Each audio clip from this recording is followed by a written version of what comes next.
My title of my talk is Surprised by Conflict. Not a particularly easy topic to speak on.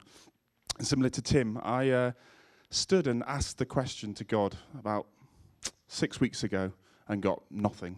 And then 3 weeks ago, I was like, God, I'm doing this talk in 3 weeks, and I like to be very prepared. So I would really like it if you could tell me what I should talk on.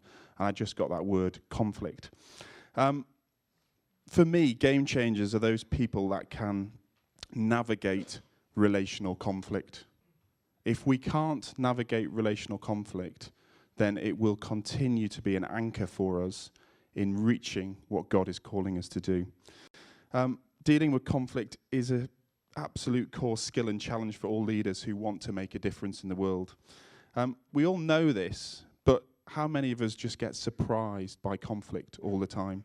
So can I have a show of hands? Who's experienced conflict in their life? Surprise, surprise. Who has in the last year been to a seminar or a church service on managing conflict? Yeah. So it's something all of us are dealing with every single day of our lives. So I'm just going to tell you a little bit about myself. None of you do know me. That's my little tribe. I'm married to Ellie. She's a writer, theatre director. Got 3 small kids, Amy, Maddie and Ed. I've been a member of Frontline Church for the last 20 years, son-in-law to Nick Harding. Some of you may or may not know Nick, but a big family friend of Salt and Light. I co-founded a technology and web company that was very successful in 1997 with a fantastic friend and co-founder. I sold the business 2 years ago or 18 months ago, and have since been kind of on a journey of just exploring a number of core elements as my life sort of changed and shifted. My day job today is running a management consultancy, effectively making investments and equipping small businesses to be all that they can be. But many, many people ask me on a very regular basis, what do you do? It's the question that we would all ask each other over dinner. What do you do? But I'd like to put the challenge out that rather than asking the question today over dinner, what do you do? Ask someone that you don't know, why do you do what you do? Because the what will change. We can guarantee the what will definitely change. The why, however, is something that may stay with us for our lifetime. So let me just tell you a quick story. My parents, like many of us, have been hugely influenced by our parents. My fantastic parents, at the ripe old age of 10, decided it would be a great experience for me to go and see Richard Attenborough's Cry of Freedom. And that film has since been seen by about 865 million people in 67 countries. And for those of you who don't know the story, it's about the incredible anti-apartheid black leader, Stephen Biko, and the white middle-class newspaper editor, Donald Woods, who at that time was editor of the Daily Dispatch, which was South Africa's biggest-selling paper. And those 2 men were on an absolute mission to try and bring a brighter future to that country. And the why I do what I do was shaped from that moment. It was shaped from seeing that film and seeing a set of injustices that made no sense to a 10-year-old.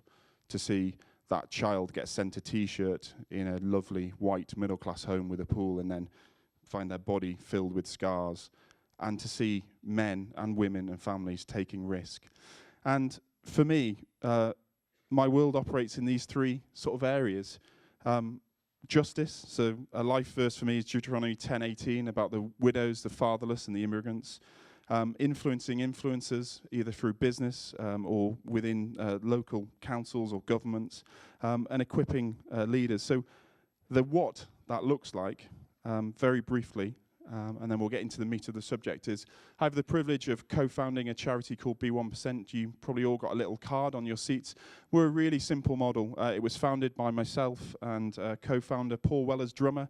Attacked me at a wedding. Our wives are best friends, and he started to have a go at me that the church and you guys don't really do anything in this social action world and in poverty, etc., etc. And so we sat down and literally on the back of a fag packet started to come up with a model that we thought could re-engage a whole generation of people that have never been taught about tithing, about giving, and about the joy that that can bring. And it's a really simple model. We ask people to give 1% of their income each month to causes that eradicate poverty. 100% of that money goes directly to charity partners. We started 3 years ago. We were still very small. There's a couple of hundred of us giving. We've given over £180,000 in the last 3 years. And it's just a very small incremental growth, but it's a very, very exciting project. Secondly, is the core business that I run that I've mentioned. And then finally, like many people I think in this room, I'm involved in a free school and academy bid to set up and establish a new school in Liverpool, a through school, to take children from 4 to 16. There's a huge amount of prejudice around academic selection and also church selection in schools within the city that I live and work. And we kind of as a bunch of people want to see that change. So hopefully that just gives you some context of who I am as I dive into the meat of the subject. So, surprised by conflict. What right do I have to come and talk to you about this? Very little. I only can tell you that I've experienced an enormous amount of painful conflict in my life. I've been in conflict with my family, my dad, my wife's health, barristers, coroner's courts, my kids' schools, suppliers, employees, close friends. The list can go on. And you might have thought, oh, he seemed like a nice guy at the bar last night. I'm not gonna hang out with him. But if you just stop and ask yourself, we are all just in conflict all of the time. And I just want to share with you some thoughts on conflict this morning. So what is conflict? A serious disagreement or argument, typically a protracted one. Some of you everyone put their hands up that they've been in conflict, but some of you would have been in conflict for months or weeks or years. And what I love about Genesis 3, it just talks about enmity, which is a state of feeling of active opposition or hostility. And I just think that really captures what conflict really is and how it operates in our world. Not surprisingly, history is just a record of conflict between family and family, church and church, nation and nation, political parties, labour and management, and more also the most painful parts of our lives are our families and our friends. And it always creates an us and them. It never creates anything healthy. It always creates an us and them. So how do we arrive at this conflict? Sometimes it's just a subtle difference of opinion. It can be that. It can be the tragic loss of a loved one. It can be our pride. But ultimately, it's our fallen, broken nature. And we're human, aren't we? We fail every day. We make mistakes. We heard last night about if you want to be a game changer, you will make mistakes. But we make mistakes every day. We hurt people. We don't mean to. We don't intentionally get out of bed. But we may just miss it. And I just want to kind of identify what happens when we get into conflict. I don't know about you, but first of all, I blame other people. I build an opinion base. I'm incredibly good at that. Quickly building a very, very strong opinion base to make sure that my perspective will be well represented by articulate, good people. Not myself. Behave irrationally. We do everything in our power to prove we're right.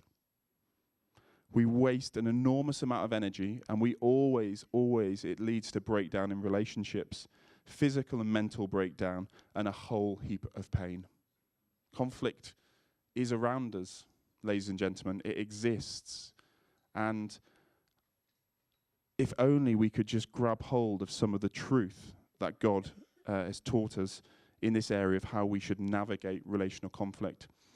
So I'm just going to share with you some stolen preachers. If you're interested in this area, or if this is really speaking to you directly, Google Tim Keller's talk on reconciliation and his talk on anger. They were in 2001. They come up number 1 in Google. They are truly exceptional talks. And he deals with this whole area of reconciliation in such a powerful way. So I'm living through some real life conflict as we speak. I've been experiencing some very, very big conflicts over the last few years, and I'm just slowly sailing out of some of those very choppy waters. But I've taken this as medicine. if I go down into blaming others, building an opinion base, behaving irrationally, I simply put my iPod on and I listen to this talk. And he comes up with 3 key bits of medicine. Number 1 is to avoid God's chair, leaving justice to God. So if you're in conflict with someone, don't take the higher moral ground, because you don't know what their day was like. You don't know what's going on in their lives. And God is asking us just to avoid God's chair, just to leave justice to God.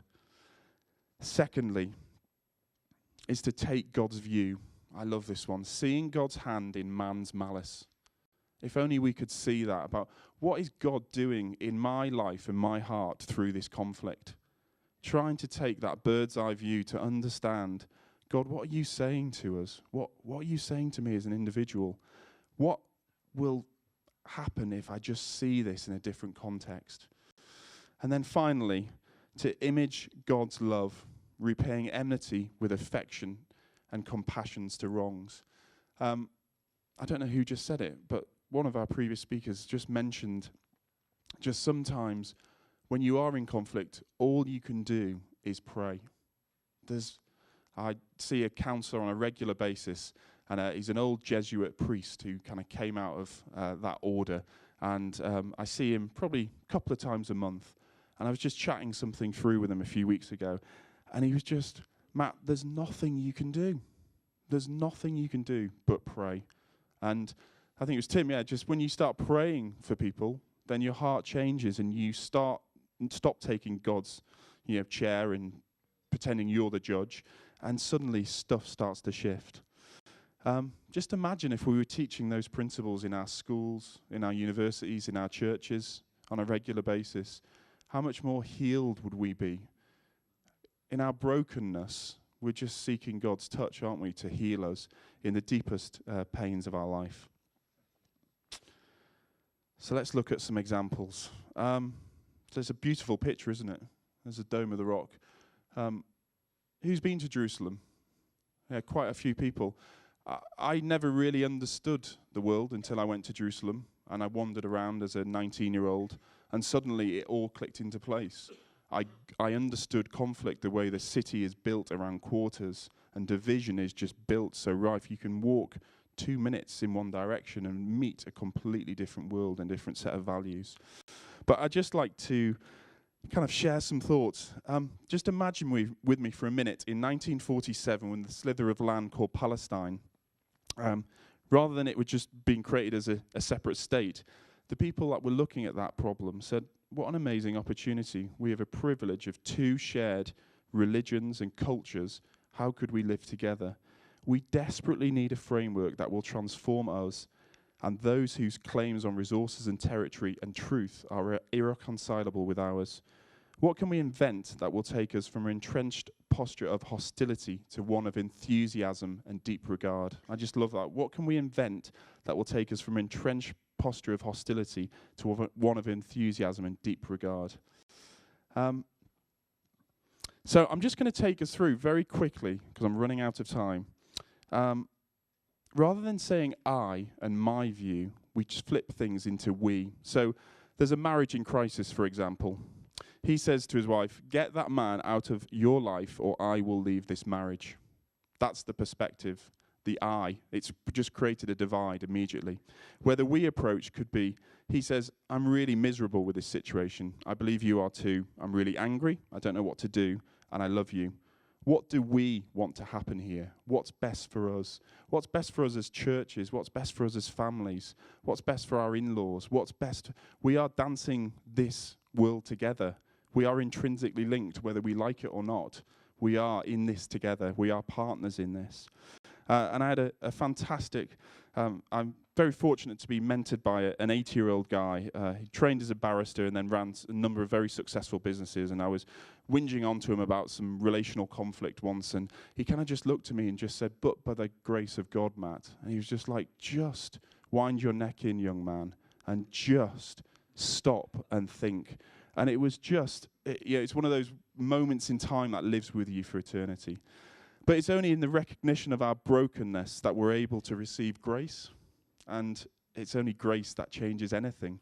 And it's the grace that we need with each other in dealing with those most complicated relationships that we need to look. So just coming into land, here's the master mischief maker of all time, I guess, in our generation. A man spent 27 years in prison, 10,000 days of his life, 35% of his adult life. He wasn't allowed to attend his son's own funeral when he was on Robben Island. His family have suffered intolerable pain. We're just going to watch a very short clip of how he felt it was right to deal with the people he was in conflict with when he arrived into office probably 15, 20 years ago. Leaves you pretty speechless, doesn't it?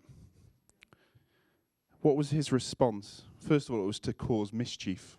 That little wry smile. Jason, you look agitated. Want to throttle him. Reconciliation starts here. Forgiveness starts here. Forgiveness liberates the soul. Forgiveness removes fear. And that is why it's such a powerful weapon. And then he just says, please try, Jason. He knows he's calling him to something bigger and better than he's able to come to do on his own. He's calling him to something better and greater. So as I end, I'm just going to ask one very, very simple question. Which one relationship do you want to see reconciled? It's really simple. For some of you, this talk might be really, really painful, very, very difficult to hear. For other of you, might just not be connecting, and that's fine. But I just encourage you, we've got a few hours this afternoon, just encourage you to go and spend a bit of time and understand maybe what God is saying to you about a relationship that you're seeking to reconcile. And it's just some restorative justice techniques that are just used in so many schools today. Ask these questions. What's happened? Who's been affected? How can I fix the harm done? And what have I learnt? And if this is all just still too much, if you're still in too much pain, but you want to taste that freedom and forgiveness that you're seeing someone like Mandela demonstrate, then I end with a great theological comment from Oscar Wilde. Always forgive your enemies. Nothing annoys them so much. Thank you.